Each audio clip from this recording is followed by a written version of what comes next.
Bismillahirrahmanirrahim. Assalamualaikum warahmatullahi wabarakatuh.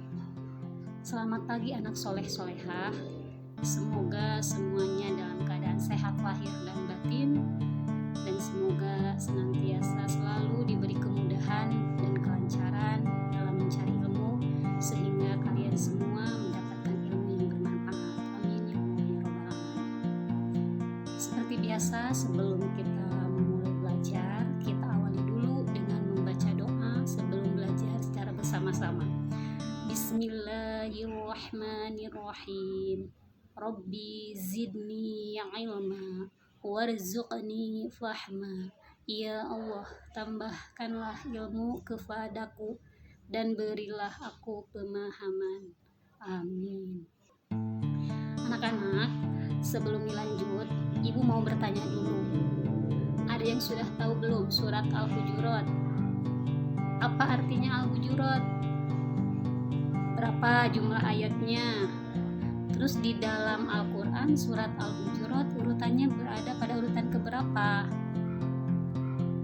Nah, dalam kesempatan ini, dalam pertemuan hari ini, kita akan membahas materi bab 1. Materinya itu, judulnya yaitu Mari Mengaji dan Mengkaji Quran Surat Al-Hujurat ayat 13. Anak soleh-solehah, sebelum kalian memahami materi, kalian harus mengetahui terlebih dahulu apa tujuan pembelajaran dari materi yang akan disampaikan. Nanti setelah kalian mempelajari surat Al-Hujurat ayat 13, kalian harus mampu memahami materi yang telah disampaikan oleh guru. Tujuan pembelajarannya itu diantaranya 1. Membaca Quran surat Al-Hujurat ayat 13 secara fasih dan benar sesuai dengan ilmu tajwidnya. Kedua, mengemukakan pesan pokok Quran surat Al-Hujurat ayat 13 dan mengamalkan isi pesan tersebut dalam kehidupan sehari-hari. 3. Menulis Quran surat Al-Hujurat ayat 13 dengan benar. 4. Menghafal Quran surat Al-Hujurat ayat 13 dengan lancar. 5. Mendemonstrasikan hafalan Quran surat Al-Hujurat ayat 13 dengan lancar. Nah, itu tujuan pembelajaran dari materi surat Al-Hujurat ayat 13 yang akan kita pelajari hari ini. Anak soleh-soleha, ayo cermati gambar berikut. Di sana ada gambar anak-anak yang sedang membaca Al-Quran. Sungguh beruntungnya bagi anak-anak yang rajin setiap hari membaca Al-Quran, karena ketika kita membaca Al-Quran, 1 huruf saja nanti Allah ganti dengan 10 kebaikan. Sebagaimana Rasulullah SAW bersabda, yang artinya, siapa saja membaca 1 huruf dari kitabullah atau Al-Quran, maka dia akan mendapat 1 kebaikan. Sedangkan 1 kebaikan dilipatkan kepada 10 semisalnya. Aku tidak mengatakan alif lam mim 1 huruf, akan tetapi alif 1 huruf, lam 1 huruf, dan mim 1 huruf. Hadis riwayat At-Tirmidzi dari Abdullah ibnu Mas'ud. Anak soleh-solehah, sebelum ke materi inti, ada sebuah tepuk tangan tentang surat Al-Hujurat ayat 13. Coba perhatikan, dengarkan baik-baik ya. Tepuk Al-Hujurat. Nama surat Al-Hujurat, artinya kamar-kamar. Jumlahnya 18. Diturunkan di Madinah. Golongan surat Madaniyah. Urutan surat 49. Nah, semoga dengan adanya tepuk Al-Hujurat ini kalian belajarnya tambah semangat, sehingga kalau kalian sudah semangat, nanti kalian akan mudah memahami materi, mudah menghafal materi, khususnya materi tentang surat Al-Hujurat ayat 13. Sebelum membaca Al-Quran, biasakan kalian membaca ta'awudz dan basmalah terlebih dahulu. Kemudian bacakan ayat-ayat Al-Quran sesuai dengan makhraj dan ilmu tajwidnya. Coba perhatikan dan dengarkan baik-baik. A'udzu billahi minasy syaithanir rajim. Bismillahirrahmanirrahim. Ya ayyuhan nasu inna khalaqnakum min dzakarin wa unsa waja'alnakum syu'uban wa qabaila lita'arafu. Inna akramakum indallahi atqakum. Innallaha alimun khabir. Shadaqallahul azim. Anak soleh-solehah, selanjutnya kita akan membahas tentang ilmu tajwid yang ada dalam surat Al-Hujurat. Namun hanya sedikit yang akan kita bahas, karena untuk selanjutnya nanti kita cari secara bersama-sama hukum tajwid yang ada dalam surat Al-Hujurat ayat 13. Coba perhatikan awal ayat surat Al-Hujurat ayat 13. Bismillahirrahmanirrahim. Ya ayyuhan nasu inna khalaqnakum.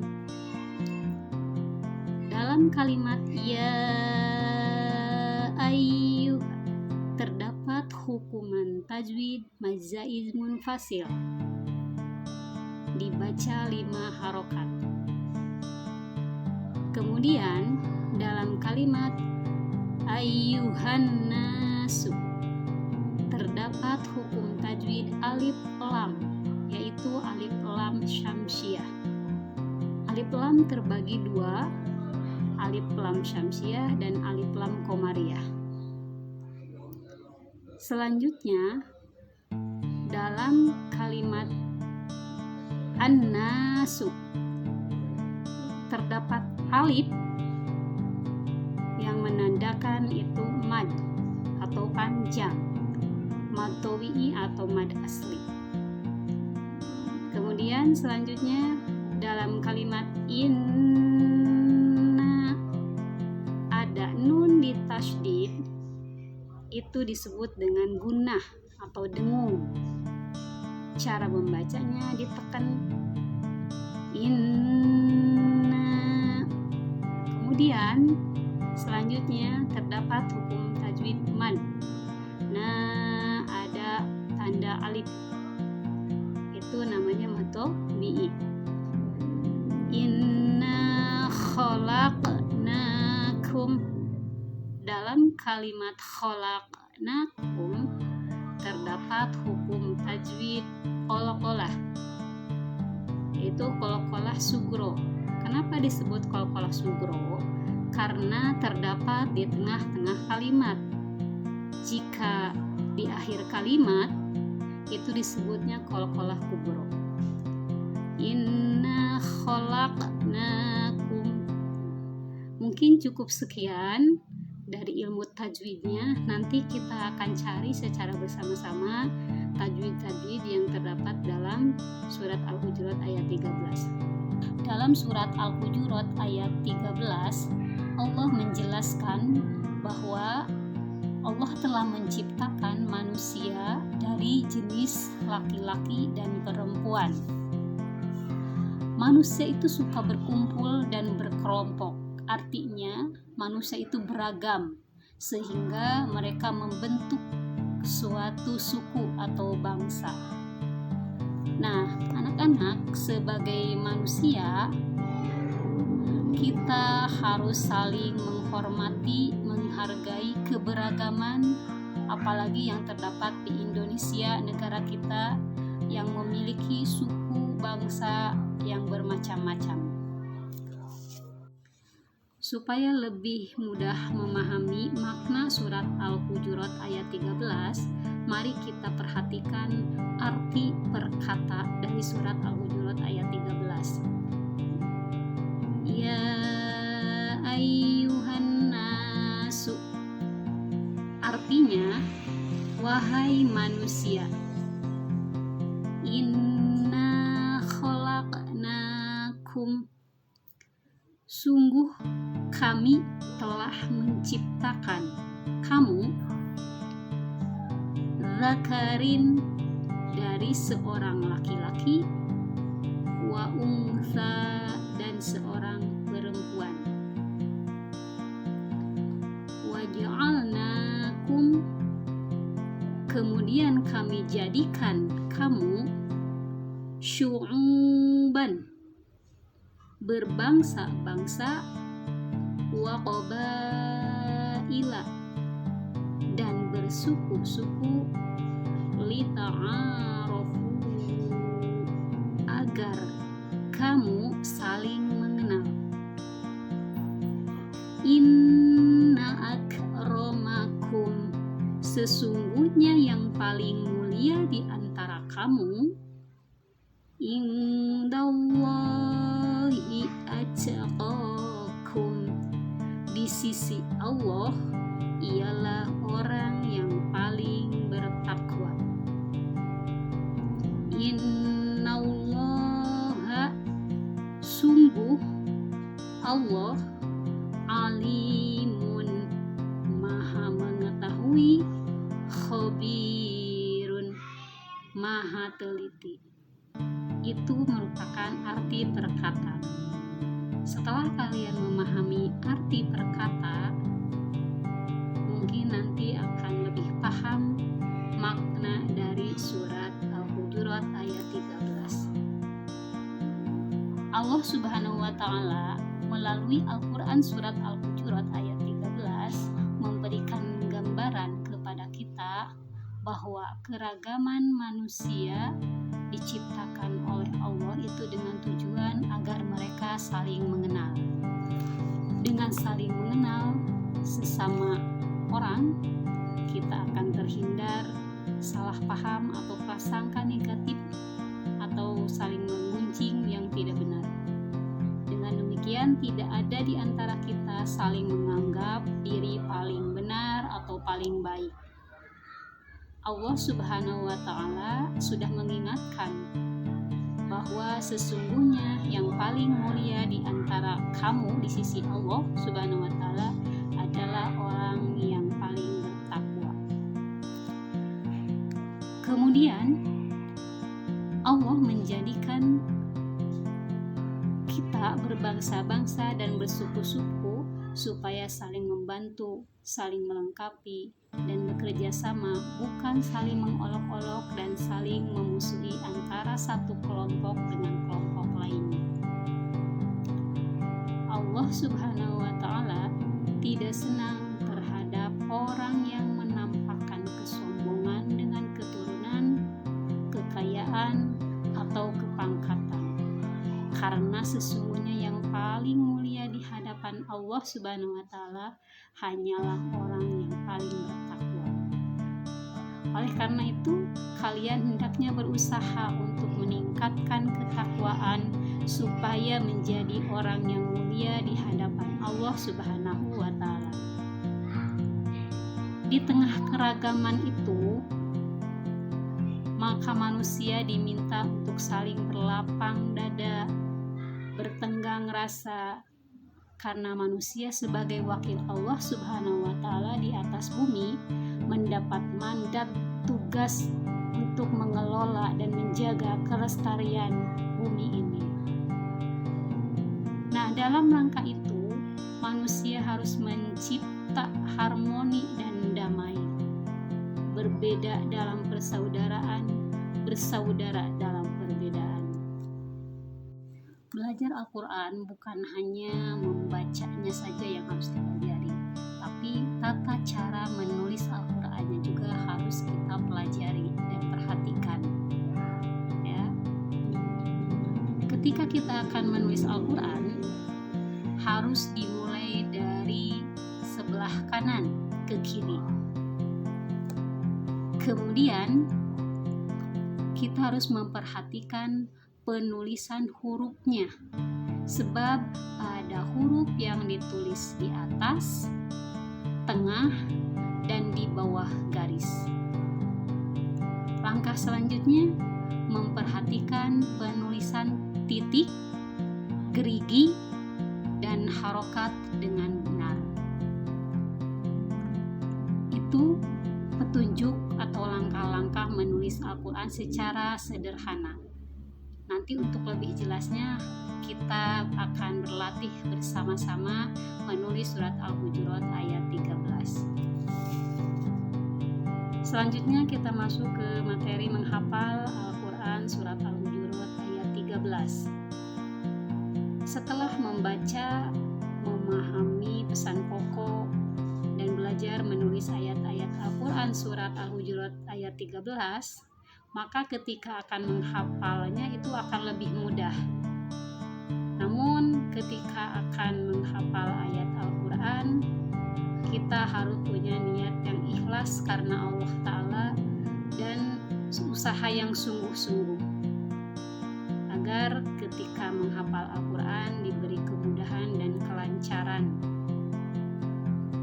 Langkah-langkah atau cara supaya hafalannya itu cepat, kita bisa mempraktekkan dengan cara dibaca kalimat ke-1 dan kedua sebanyak 10 sampai 20 kali sampai hafal. Kemudian dibaca kalimat ke-1, kedua, dan ketiga 10 sampai 20 kali sampai hafal. Setelah hafal kalimat ke-1, kedua, dan ketiga, maka dilanjutkan lagi ke kalimat ke-4. Dibaca sebanyak 10 sampai 20 kali sampai hafal. Seterusnya mengulang-ulangi bacaan tersebut yang sudah hafal dari kalimat pertama sampai kalimat akhir, sehingga hafalannya itu tidak akan hilang. Itu mungkin cara menghafal ayat-ayat Al-Quran. Anak-anak, ketika kalian akan menghafal surat Al-Hujurat ayat 13, kalian bisa membagi ke dalam 4 bagian. Kalimat pertama berbunyi, Ya ayyuhan nasu inna khalaqnakum min dzakarin wa untha. Dibaca sebanyak 10 sampai 20 kali sampai hafal. Setelah hafal, dilanjut ke kalimat kedua yang berbunyi waja'alnakum syu'uban wa qabaila lita'arafu. Dibaca sebanyak 10 sampai 20 kali digabung sama kalimat pertama. Setelah dibaca berulang-ulang sampai hafal, maka dilanjut ke kalimat ketiga. Inna akramakum indallahi atqakum. dibaca sebanyak 10 sampai 20 kali digabung sama kalimat ke-1 dan kalimat kedua sampai hafal. Setelah hafal kalimat ke-1, kalimat kedua, kalimat ketiga, maka dilanjut membaca kalimat keempat. Innallaha alimun khabir. Dibaca sebanyak 10 sampai 20 kali digabung sama kalimat ke-1, kedua, dan ketiga. Maka setelah itu kalau sudah hafal semua, terus diulang bacaannya hingga hafalannya lancar. Mungkin itu salah satu cara supaya lancar, cepat dalam menghafal Al-Quran Surat Al-Hujurat ayat 13.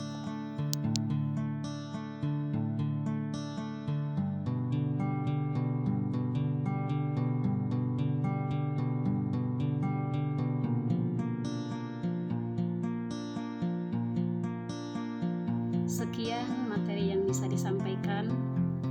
Semoga kalian bisa memahami dan bisa mengamalkan dalam kehidupan sehari-hari.